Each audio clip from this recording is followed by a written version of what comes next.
Cause what you mean your baby daddy slapped you and now y'all married? Man, what the hell y'all got me watching? Are we just gonna skip past the mom saying that she's on probation for a robbery? Who the hell she robbing out in East Texas? What's up, y'all? Welcome back to Naomi Luxe TV, where we talk all things reality TV and pop culture. Today we are doing an Unexpected Season 7 Episode 5 review, and we're gonna get right into it. Like, subscribe, do all the things. Starting off with Isabella and Bryce. What you mean this man done slapped you? This show has my jaw on the fucking floor. The episode starts off with Isabella's mom going to talk to Bryce's mom and grandma. So all the moms in this situation. We're gonna call them all the mom. And on the way to this meeting, Isabella drops a bomb on her mom talking about, oh, Bryce slapped me when we was at a carnival because I was talking to a dude. As they were doing the interview for this whole slap gate, Isabella's mom drops a bomb on us, and she's like how she's been to jail for robbery and how she's on probation. Robbery? Robbing? So she was like, I'm on probation. I don't want to go ham on these fools, so I gotta keep my composure. I get it. You definitely don't want to go back to prison. So boom, all the moms are meeting. Isabella's mom is confronting the moms, and she's like, hey, your son hit my daughter. They immediately got defensive. Let me give them some credit. The grandma was keeping her cool. She wasn't doing too much. Mind you, his mom don't even have custody of him, or the grandparents have been taking care of Bryce. Man, she immediately got defensive, and now she wanna act like she's on her high horse. Oh, her son would never do this. Hold up. It was getting very male-centered. So then now when they cut to Bryce, towards the end of the episode, he said he didn't do it. He said how he watched his mom get beat, so he would never do some shit like that. And the producers were grilling his ass. I'm talking like a hot dog on 4th of July. They were grilling the fuck out of him. They asked him the same question 5 times in 5 different ways. I'm just like, look. And he said no every single time. They was like, oh, the text messages that she pulled up, wasn't that you? But your name was in there. Proof of you texting her. No, that's not my phone number. That's just a number with my name on it. Yo, that is diabolical. The way you dice the situation, if she's lying on him, then that's some bullshit. He's telling the truth. That's what I'm saying. This whole situation is just crazy to me. Now, moving on to Hunter and Bella. This is the 13-year-old dad situation. We were a little calm this episode.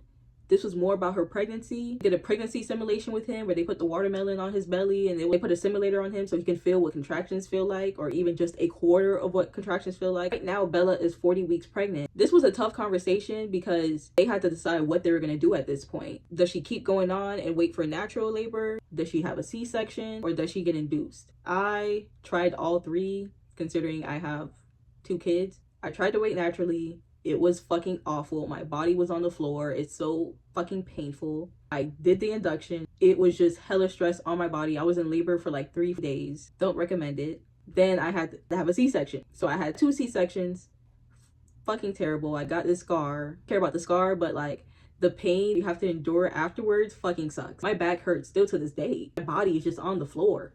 So I don't recommend a C-section, but she had to have one, and that's what I'm saying. This whole show shouldn't even exist, but this has been happening since centuries. Like, I don't want to say since the dawn of time, but this has been happening for forever. This is not a new concept. A 15-year-old having to go through that, wouldn't wish it on my worst enemy. Moving on, we got Mia and Jesse.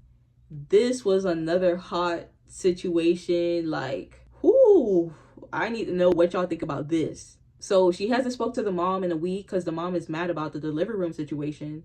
Which, don't get me wrong, I understand the mom, but I also, I understand all people in this scenario, but the person who's most important is Mia. Because I understand as a mom, not being invited into the delivery room, that would fucking suck. But at the same time, if you're not active as a mom, then why should you be there?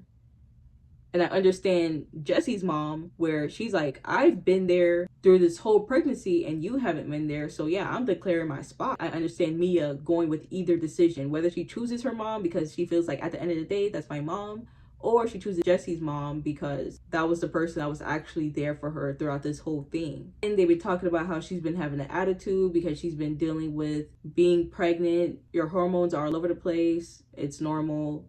It is what it is. So now here's the big debate, and I need to know your thoughts on this. Mia's dad finally said that Jesse can stay after the baby's born for 2 weeks. And they were like, that's amazing, but 2 weeks is not enough. And I want him to move in. Move in? Pump the brakes now. They spoke to Jesse's mom and they were like, hey, can you convince the dad to have him stay longer? Like, it might not be move in, but like, you know, a few months. His mom and her dad met up at a cafe, and the dad essentially said, hell to the fuck no, in so little words. And I'm sorry, I'm on the dad's side on this one. No, you can't move in. How is she gonna take care of the baby by herself? Well, he can come during the day. He could literally be there like a work shift, 6 a.m. to 6 p.m. To me, like, this is just a slippery slope situation where it could happen anyway. The fact that Mia's dad is trying to make an effort and putting his foot down, like, okay, this shit gonna keep happening though. Like, it happened, but shit not gonna happen again in my house. I'm all for it, because I feel like they can make it work with what they got going on. This is just the stipulations of having a baby young. This is just something you have to go through as a teen parent. You can't do what you want to do. Otherwise, you would have to get your own place and stuff like that. So it's like, you might as well just stick to the rules. I don't think he's being unfair or unreasonable. At least he's letting him stay for 2 weeks. But y'all can make it work with following his rules, and then eventually when y'all are older, you can move and get your own place and stuff like that. Moving on to Amaya and Jose. They didn't have a lot going on this episode. They were just arguing back and forth like kids be arguing, nothing. Jose got a job as a busser, which is awesome. That could be a great job, especially if he gets to move up and become a server or something like that. I was a server for years. You can make some good money working in a restaurant as a server, so I would suggest that for him, especially while he's in school. The restaurant is very flexible and he can make a decent amount of money while going to school and taking care of his baby. Another thing that happened, which is very common, I feel like amongst all couples who have a baby, where it's like that resentment kind of builds up. The man has to go to work and provide, and then the mom is staying at home taking care of the baby, but still, like, nobody understands that responsibility because you're not in each other's role. So it's just resentment, but hopefully they could talk it out and come to an understanding. They seem like great kids. I think they're gonna be alright. Long story short, I think they're gonna be cool. At least he got a job. He's contributing to the household. Her mom put a foot on it. Hey, if you're gonna be living here, you gotta pay 25% and you gotta sleep on the couch. So this is where me and Jesse could probably come to a compromise, but I highly doubt it. If the dad, you know, lets Jesse move in and makes him sleep on the couch, and he has to pay money. But with their situation, I just don't see that happening. But I mean, we'll see. Anyways, that's it. That's all. Let me know what you think in the comments, and I'll see you on the next video. Bye.